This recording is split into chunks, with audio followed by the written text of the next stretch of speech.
Coucou, j'espère que vous allez bien. Aujourd'hui, on va parler des addictions. Je sais que ça peut sembler tabou, mais c'est quelque chose qui touche beaucoup de gens et je voulais vraiment en parler aujourd'hui. Et ça peut être aussi utile pour ceux qui m'écoutent. Alors aujourd'hui, on va parler de ce que sont les addictions, pourquoi elles apparaissent, comment elles impactent la vie et surtout comment on peut s'en libérer. Alors pour commencer, il faut savoir ce qu'est une addiction. Une addiction, ce n'est pas juste un comportement que tu fais beaucoup. C'est un comportement ou une consommation que tu continues malgré ses effets négatifs. Quelque chose dont tu deviens dépendant physiquement ou psychologiquement. Ça peut être de la nourriture avec des grignotages constants, de la boulimie, etc.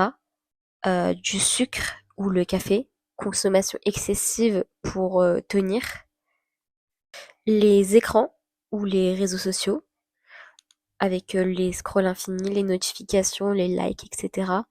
Ou encore les jeux vidéo ou les jeux d'argent, perte de contrôle, temps énorme passé dessus, l'alcool ou les drogues, dépendance physique et psychologique, ou encore le travail ou le sport. Lui-même ce que certains considèrent positif peut devenir une addiction. Donc une addiction, ce n'est pas forcément une drogue, c'est une dépendance, quelque chose qui prend le contrôle de toi, même quand tu sais que ce n'est pas bon pour toi. Alors maintenant, pourquoi certaines personnes deviennent dépendantes à quelque chose? Euh, la psychologie derrière l'addiction, et derrière ça, il y a l'évasion émotionnelle. Beaucoup d'addictions commencent pour fuir la tristesse, le stress, l'ennui ou l'anxiété. Le renforcement positif, chaque fois que tu fais quelque chose qui te procure du plaisir ou un certain soulagement, ton cerveau relie ce plaisir au comportement. Le mécanisme de récompense, le cerveau libère de la dopamine, l'hormone du plaisir, et il veut recommencer encore et encore. Certaines addictions créent une dépendance physique. Le corps s'habitue, a besoin de doses plus fortes, et quand tu arrêtes ça, tu ressens des symptômes de manque. Et on peut parler aussi dans l'environnement et la société, donc que ce soit famille, amis, stress de la vie moderne. En fait, la société actuelle nous pousse toujours à être connectés, à chercher du plaisir instantané et à consommer. Donc ce n'est jamais ta faute. L'addiction, c'est un mécanisme humain normal qui devient problématique quand il prend le dessus. Les addictions ne touchent pas juste la santé physique. Elles touchent tous les aspects de la vie. Le physique, donc la fatigue, les maladies, les troubles du sommeil et la surcharge du corps. La psychologie également, avec de l'anxiété, de la culpabilité, de la honte, la dépression et la perte de contrôle. Le social également, l'éloignement des amis, de la famille, euh, beaucoup de conflits et d'isolement, mais également pour le côté professionnel ou scolaire avec une perte de concentration et des performances affectées. Par exemple, quelqu'un qui passe tout son temps sur les réseaux peut perdre le contact avec ses proches, dormir moins et ressentir de l'anxiété ou de la dépression sans comprendre pourquoi. Ou encore quelqu'un qui mange compulsivement pour gérer le stress peut se sentir coupable, perdre confiance en lui et se sentir encore plus seul.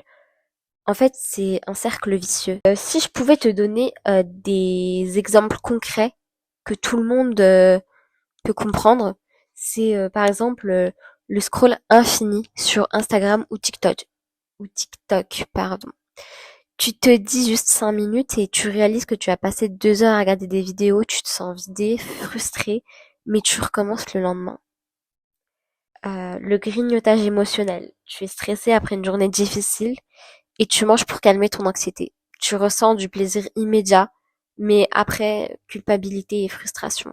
Ou encore le travail excessif. Tu travailles sans arrêt pour te sentir utile ou pour fuir tes problèmes personnels et tu ne te reposes jamais. Euh, du coup, ici, comme on peut voir, chaque addiction a un mécanisme similaire. Plaisir ou soulagement immédiat, cerveau veut recommencer, égale dépendance, égale conséquences négatives, égale cycle. Alors maintenant, la partie que beaucoup attendent. Comment s'en libérer? Premièrement, reconnaître le problème. Être honnête avec soi-même, accepter que quelque chose prend trop de place dans ta vie et que tu veux changer. Deuxièmement, comprendre la cause. Est-ce que c'est pour fuir le stress? Est-ce que c'est pour chercher du plaisir? Pour gérer l'ennui ou la solitude?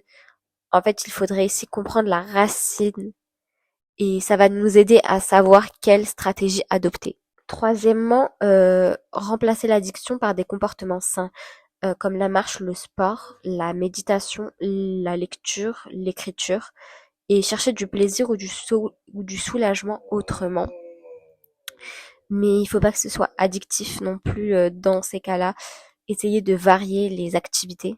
Quatrièmement, construire un soutien, parler à des proches, amis, famille, voir un thérapeute si nécessaire, participer à des groupes de soutien. Cinquièmement, avoir la gestion progressive, ne pas vouloir tout arrêter d'un coup, faire des petites étapes, des objectifs réalistes. Et sixièmement, comprendre le cerveau. Chaque fois que tu refuses l'addiction, tu renforces ton contrôle. Petit à petit, tu construis tes circuits de plaisir et de récompense. La psychologie nous apprend que l'addiction est un comportement appris. Le renforcement positif, le cerveau associe le comportement au plaisir, il veut recommencer. Il y a la résilience, petit à petit on apprend à se réguler, et la conscience, à observer ses comportements sans jugement, ça permet de changer. Donc se libérer, c'est réapprendre à gérer ses émotions et ses plaisirs autrement et ne pas se juger. Je vais vous donner quelques conseils supplémentaires. Tenir un journal de ses comportements, par exemple, noter quand l'envie d'addiction arrive, comment tu te sens et comment tu réagis. Mettre des barrières concrètes, désactiver les notifications, limiter l'accès, créer des routines. Se récompenser pour les réussites surtout, chaque petit pas compte. Alors voilà, les addictions sont partout, dans la nourriture, le travail, les écrans, les substances. Elles ne font pas de toi une mauvaise personne, elles sont un mécanisme humain, mais il est possible de s'en libérer. Il faut comprendre le pourquoi, accepter le problème, chercher du soutien et se donner du temps. Chaque petit pas compte, chaque effort compte, et surtout sois doux avec toi-même dans ce chemin. Parce que se libérer d'une addiction, ce n'est pas une course. C'est un apprentissage, un retour à soi et une reconstruction de sa liberté. En tout cas, merci d'avoir écouté mon podcast et prenez soin de vous et à très bientôt pour un nouveau podcast.